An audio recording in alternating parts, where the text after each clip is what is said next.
Emma Collins was 58 years old when someone knocked on her door for the first time in months.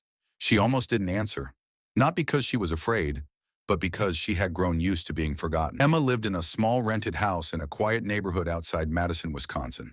The kind of place where lawns were always trimmed and neighbors waved from a distance, but rarely stopped to talk. Her days followed a careful routine. Wake up early, make oatmeal, water the plants, read a few pages of a book she'd already read before.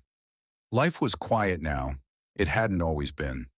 For most of her adult life, Emma had been a school secretary.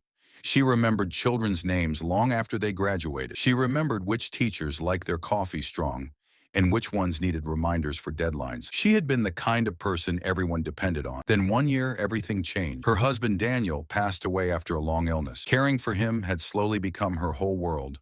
When he was gone, the house felt too large, too empty, too still.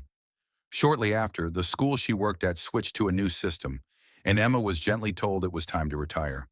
Just like that, she was no longer needed. Her daughter lived in California. They talked on Sundays sometimes. Emma always said she was fine, and mostly she was. But some evenings, she sat at the kitchen table long after dinner, listening to the clock tick, wondering how life had become so small. That afternoon when the knock came, Emma froze. She stood in the hallway for a moment, heart beating faster than it should have. Then she opened the door. A young woman stood there holding a clipboard. She smiled nervously. "Hi, I'm sorry to bother you," she said. "We're organizing a neighborhood meal delivery for seniors who might need help.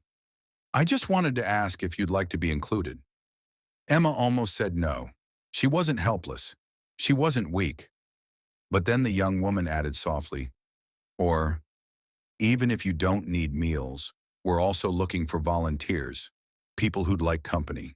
Something in Emma's chest shifted. "I can help," Emma heard herself say. That decision changed everything. The following week, Emma joined a small group at the local community center.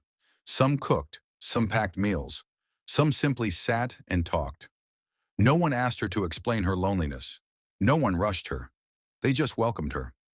Emma found herself laughing again, at first quietly, then freely. She remembered how good it felt to be useful, to be seen.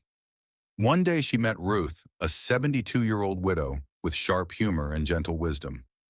Ruth told stories about mistakes, second chances, and starting over late in life.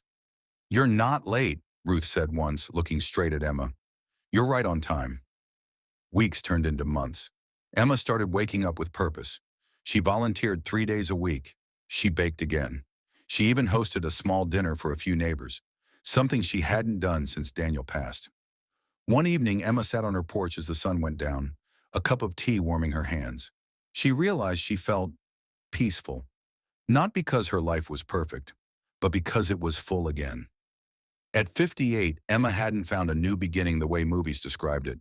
There was no dramatic moment, no loud celebration, just a simple knock on the door and the courage to answer it.